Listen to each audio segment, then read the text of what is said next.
The issues affecting you. Revealed, explained, discussed. Now on WGAL 8 in Focus.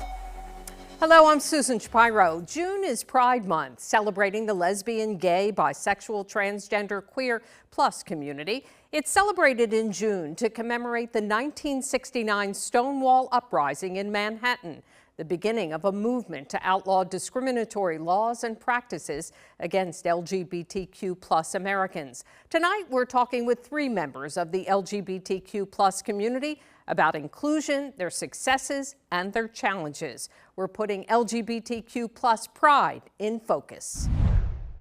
Joining us now is Rob Papapietro, who's the operations chair for the Pride Festival of Central Pennsylvania. Thank you so much for being here. Thank you, Susan. Nice to meet you. Why have a Pride Month?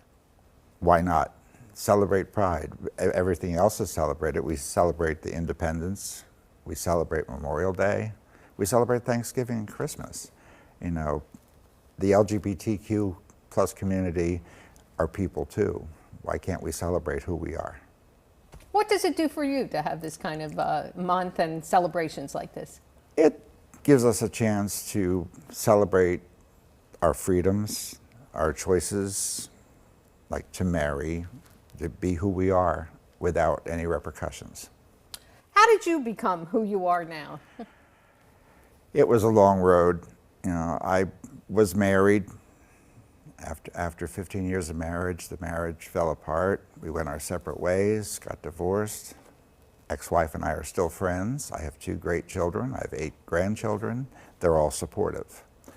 You got to be who you are. If you can't be who you are, you know, life just goes on, correct? What did that feel like for you? For those 15 years, were you not being who you were, who you are? I guess you can say I was in the closet, as most people used to term it, you know. But yeah, after the marriage ended and I wanted to be who I was, I decided to come out as a proud gay man. And do you feel much more comfortable now? I do.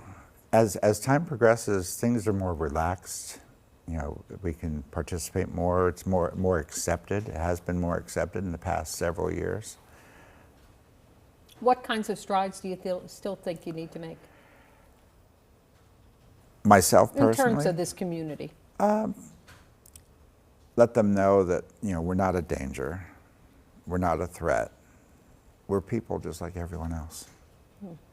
You mentioned the initials LGBTQ plus. Should people get hung up on that, or you know, all the terminology? Some people do. You know, it all started out as gay and lesbian, way back when. LGBT grew to be the next thing. Now it's LGBTQIA plus, because you've got lesbians, gays, bisexuals, transgender, inclusive, questioning.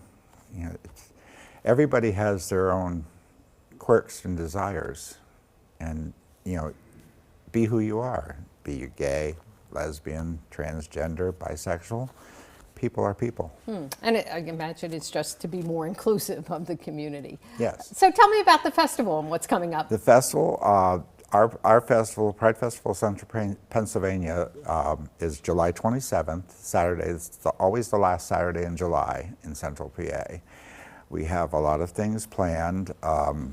Start off on Thursday, July 25th. We have a candlelight vigil up at Italian Lake to recognize people that have passed on. And then Saturday is the Pride Festival. The Pride Festival starts off, we're bringing back the parade this year. Oh. You know, the last parade was held in 2012. So we brought back the parade this year. The parade will kick off at 10 a.m. and go till around 1 o'clock. It's a small parade, but we're bringing it back. You know, start small, grow big. Well, that's exciting. And then the festival kicks off at 11. So when they march through the parade, they end up at the parade grounds, which will be held at Soldiers and Sailors Grove again this year behind the Capitol.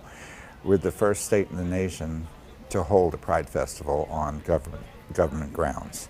The first one was in 2018. Of course, we didn't have any in 20 or 21 because of the pandemic. We came back in 22. Yeah, 22 was the first one that we held back in 3 years ago, 2 years. As part of the organization for this, how does it make you feel to have a big festival celebrating your community? I think it's great. Gets to show people who we are and bring everybody together to celebrate Pride and celebrate who we are. And the festival will culminate. We have a drag stage for drag performers. We have a main stage for other performances. We have a great headliner this year. Our headliner for the Pride Festival is David Archuleta from American Idol. Will be the last performance on the day of Pride. And then there's a Pride after party, which I think is going to be held at HMAC in Harrisburg. And Lala Ree from RuPaul's Drag Race will be our headliner at the Pride after party. Sounds like a good lineup. Any concerns about security, which we've heard a little bit around nationwide about concerns about activities during Pride Month? Everyone's concerned about safety and security, and we're taking every step possible to ensure the safety and security of our festival goers. Well, we certainly hope it goes well, and we wish you the best, and thank you for being here. Thank you for having me. And coming up on WGAL 8 in Focus, we'll talk with a community leader and activist who's making sure to bring the community together.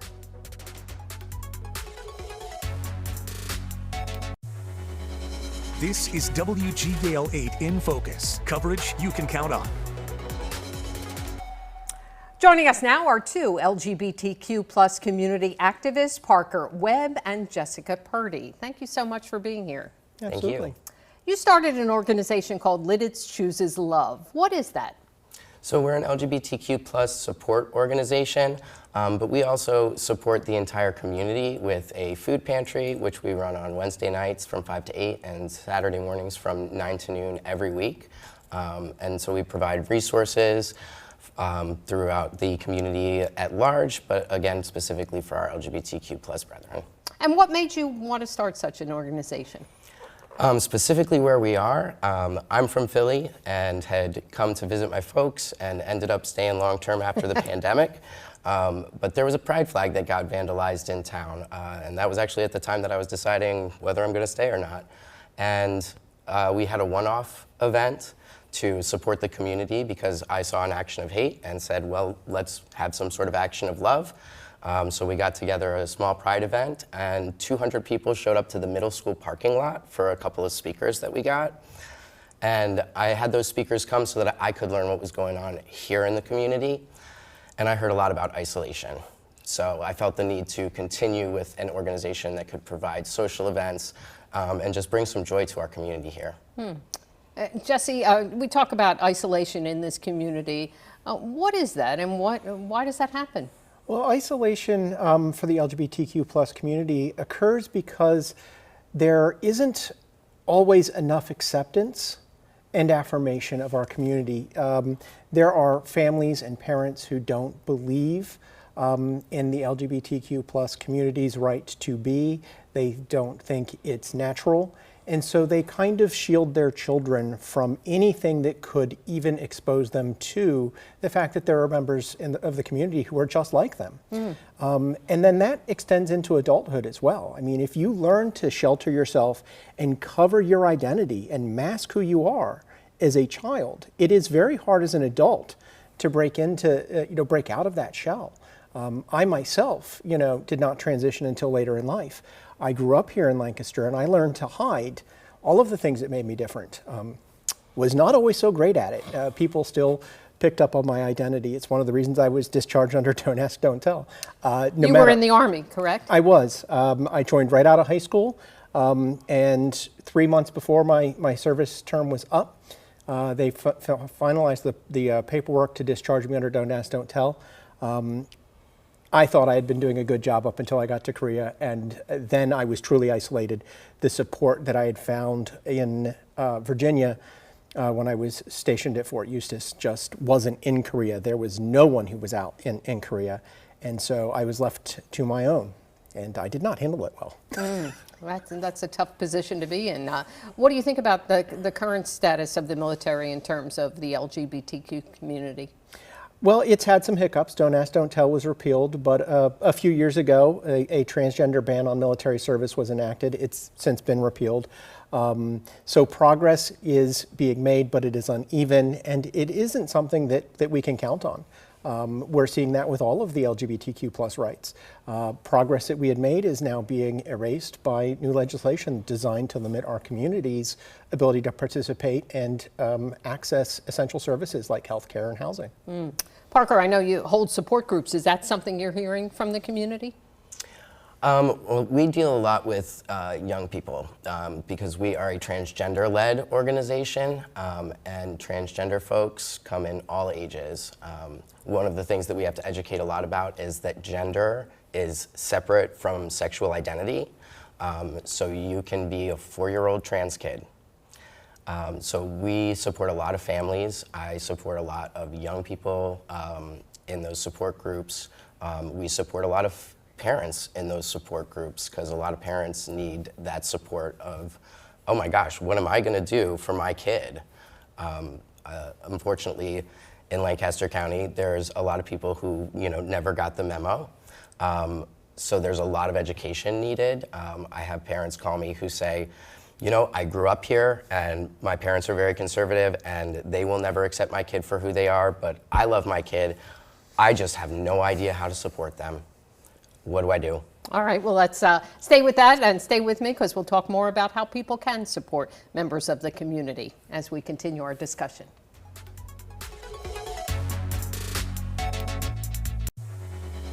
This is WGAL 8 in Focus, coverage you can count on. We continue our conversation with LGBTQ plus community activists Parker Webb and Jessica Purdy. Thanks again for being here. Jessica, there have been a record number of anti-LGBTQ bills across the country. What do you think's fueling that, and what's your reaction? Well, there's a lot of reasons that's happening right now. Over the last couple of years, the conservative Christian segment of the population has become emboldened in the way that they speak about and express their views on LGBTQ plus issues. And the politicians that serve their base, that particular base, are putting forward legislation to appease that base, to energize that base, to get that base engaged so that they can drive people to the polls and get reelected. It's really just this. The other aspect of this that I think I want to point out is that there are a number of people throughout the country who kind of sit in the middle. They don't understand that these legislative acts can have an impact on them as well. I mean, when we get down to bathroom bills, something that's been an issue since, 2014, they make these rules, these laws, this legislation that says it has to align with the sex assigned at birth, which is basically, what you have underneath your clothes that no one can see behind a closed stall door. And so what we end up seeing is that there are cisgendered men and women going into gendered spaces that they belong in, who then get the same kind of pushback and negativity and rhetoric and threats that a transgender person or non-binary person in that space would get. And so we start seeing that. And that's really what's troubling, is that the people who could help us prevent this legislation being passed don't understand the impact it's going to have on them ultimately. You're shaking your head there, Parker. Obviously you agree. Yeah, and there's that same aspect in the sports and things as well, like how do you even police the gender of these young children? Who's checking? It's very disturbing when you think about it that way. So, of course, you're aware some people say this is unnatural, and women who transition should not be in sports, on the team. What do you think? What do you react to that? I can understand where people might have hesitancy about that, but the truth is that when you learn what is involved in a transition and how your body changes, how your musculature changes, and it is entirely possible to compete on an even field. Do we need to be mindful?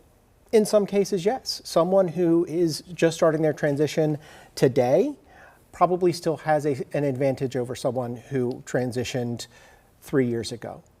And so we can understand that there might be points where we go, you need to have X number of time in medical transition before you're allowed to compete in a competitive paid sport or, like the Olympics.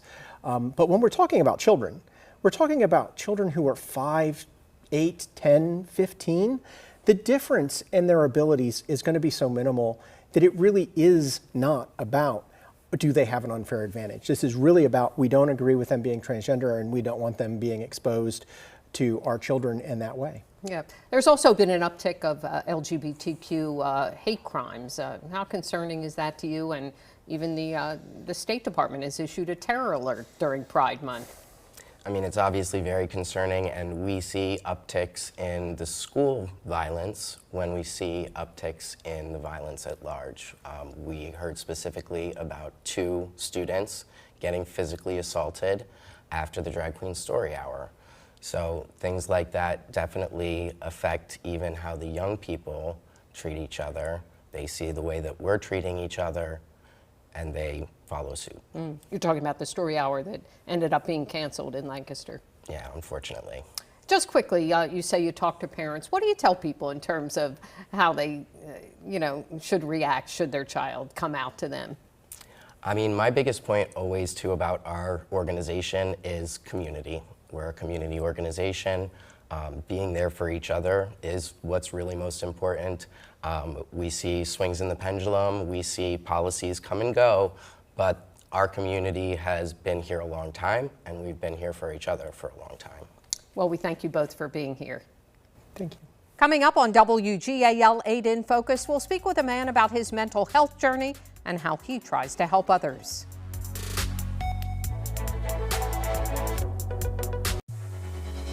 This is WGAL 8 in Focus. Coverage you can count on. Joining us now is blogger J.P. Welliver, also known as Mr. Sunshine Smiles. Thank you so much for being here. Of course, thanks for having me. How did that come about?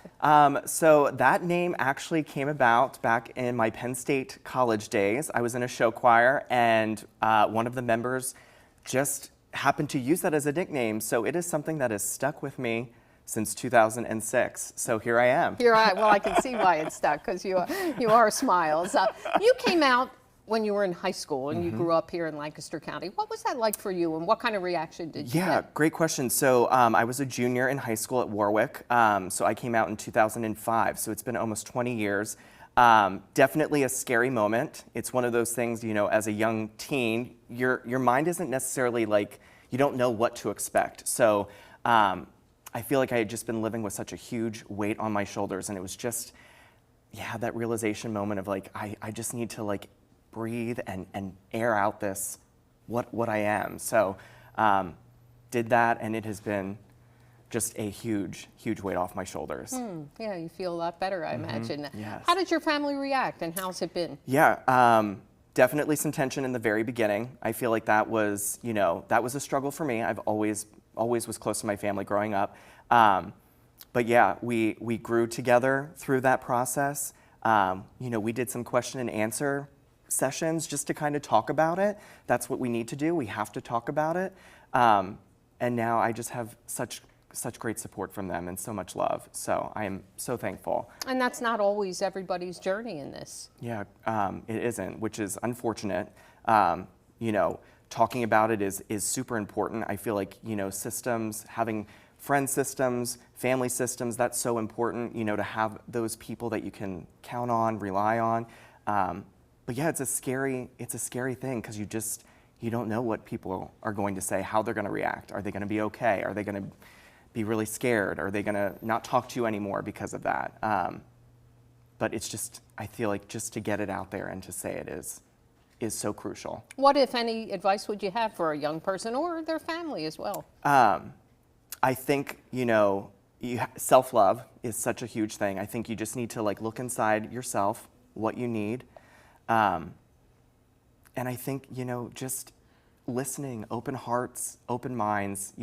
So many people have shut off so much of that these days. And I feel like if you can just sit down, have a conversation, and just listen with an open ear, open heart, that's the best advice I feel like I can give. And why the blog? Why do you choose Why to do the that? blog? Such a great question. That is an outlet that I found a few years ago, and it is just so fun to just try and share some sunshine and kindness with people, finding joy in such simple moments, you know, dancing around my room with my favorite song playing. That's like one of those things that I just love doing, and I love to just be able to talk about that and being able to share that joy so others can just feel that. I know in this you've done world. some theater, and you're also the musical director of your church. Yes, I've done theater at Ephrata Performing Arts Center. Love the theater. There's nothing like being under the lights. And yeah, I've been music director at my church for about 15 years since graduating from college. And yeah, we're an openly affirming congregation too, which is huge to find these days and so important. Why is that so important? It's so important because people need a community where they can feel safe, where they can feel loved, and not judged. And that's so crucial these days. I imagine since you came out, obviously we've come a long way, but quickly, what do you think we still have to do in terms of this community? I feel like it's just a matter of really listening to people. It is really all about just sitting down and having that open mind and open heart, because I feel like there's no in the middle anymore. It just feels like it's one side or the other, and there's no common ground. And I feel like that's what we need to get back to is having that moment of just listening. Yeah, we're all people, right? Correct. Yeah. Well, thank you so much for course. sharing your sunshine. Of course. We appreciate it. Yes, my pleasure. The Trevor Project provides help and crisis services to LGBTQ plus young people. You can call them at 1-866-488-7386 or text START to 678-678. Thank you for joining us for WGAL 8 in Focus. For all of us at WGAL, I'm Susan Shapiro.